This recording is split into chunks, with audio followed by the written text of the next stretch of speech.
karog adlaw nga Sabado, gidapit ang tanan nga mga Sugboanon nga moapil sa ika-13 nga Cebu Citywide Clean Up Challenge. Dungan nga pagpanglimpyo sa tagsa ka mga tugkaran alas 6 sa buntag mga kabombo. Matod pa sa chairman sa Coastline Management Board, Rimar Hihara, nga ang maong kalihukan salmutan sa gibanabana nga muabot og 10,000 ka mga tawo gikan sa mga lain-lain nga mga sektor, lakip na ang mga national agencies moapil pa sa Masapedia, Police ug uban pa. Pipila ka mga empleyado sa Cebu City Hall ang gidestino sa pagpanglimpyo sa mga dagkong sapa dinhi sa dakbayan sa Sugbo sama sa Kinalumsan, Mahiga, Estero Parian, Guadalupe, Butuanon, Bulacau ug Tagonol River mga kabombo. Gawas sa kabukiran o daplin sa Kabaybayunan, si Hihara ni pahibalo nga dunay mga nadestino usab nga mosaom, mulangoy, mosaom aron manglimpyo ilawom sa kadagatan sa syudad sa Sugbo. Kaya ato mga dagat, diri sa dakbayan sa Sugbo, daghan na pod kayo ang mga basura ilawom ini mga kabombo. Samtang ang sektor nga gikan sa habig usab sa Business Processing Outsourcing BPO adto na moapil sa Sunset Clean Up karog adlaw nga Sabado gihapon ni mga kabombo.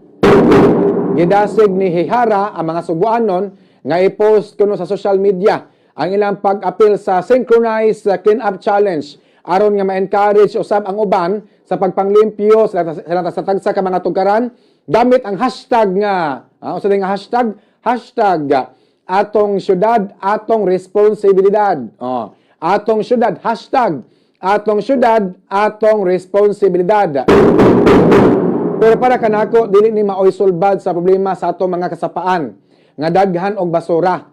Iniguban og limpyo sa mga trabahante sa Cebu City Hall, diha sa mga sapa, naagyapon na mga basura tungod kay ang mga informal settlers, ana man na sila mulabay og basura sa mga sapa, mga kabombo. Mga informal settlers nato, libuan pa ni ka mga pamilya. Mga informal settlers nagpuyo sa sapa, nakalapa sa 3-meter easement.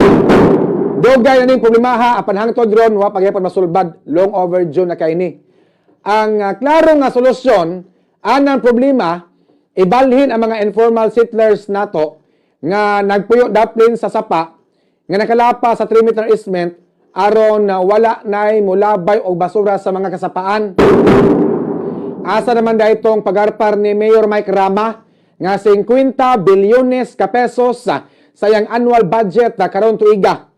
Asa naman tong mga medium rise building nga gitukod para sa mga informal settlers nga nagpuyo daplin sa sapa. Wa pagyapon day mahuman. Maayo lang ta mo pa kurat. Maayo lang ta mo pa kurat sa mga pobre nga nagpuyo daplin sa sapa. O nya dili gani kaya sa Cebu City Government nga mo demolish sa mga dagkong establishmento nga gipanag-iya sa mga dagkong mga negosyante.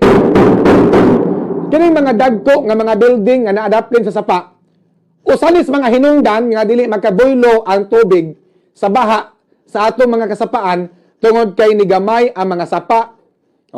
Ang atong sapa karon nigamay ang iyang gidak-on, iya ni mabaw. Kaniya to sapa, kaniya to lapad unya lawom. Ang sapa ron nigamay tungod sa mga dagko nga mga haligi nga giugbok diya sa sapa.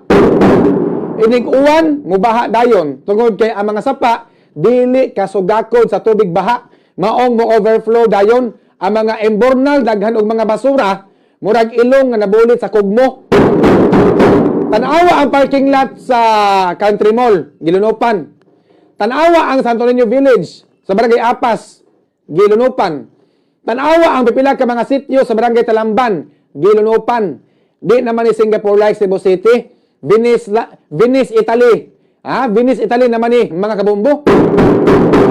Imbis sa Singapore like Cebu City, Venice, Italy naman ni.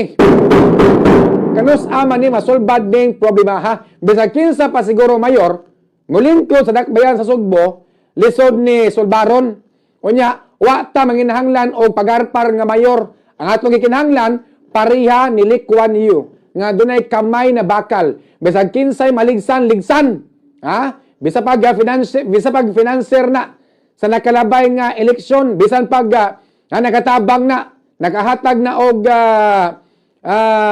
dugang makinarya sa nakalabay nga piniliay. Apan kung nakalapas sa 3 meter easement, demolisyon na. Mailan tayo pakurat sa mga pobre, diha-diha, ora-orada, demolish. Apan ang mga dagkong negosyante, giugbok ang ilang mga dagkong establishmento, nakalapas sa 3 meter easement, wa man gipang demolish. Ay, musukol man, kinihaay mga kabombo. So, asa man ito ang political will, diha dapita. Mag-Singapore like Cebu City, magkahata. So, atong direksyon dapat padung ta diha pagka-Singapore. Dili kay mas stagnant ta. Kaya kung naobserbaran, namalik ang mga night dwellers, namalik ang mga tao nga nangatog dapat sa siras, mga buang nga libod suroy nga way mga sinina, kita pag kinataw, mga kabombo, namalik. Ang mga basura, nanaghanapod. Dili parehatong pagka May, hinangat ang June 12, na yung mga basura, pangamay na lang kayo. Na yung mga matog dapin sa kalsada, apan gamay ra, mayapras tudlo. Apan karon daw sa napasagda naman Mura tanig ningas kogon, may lang tas permero. What ay finishing ani? Kung sa naman tani, Mayor Mike Rama, Singapore like Cebu City, magkatani. Mura mag nagkalawsi man.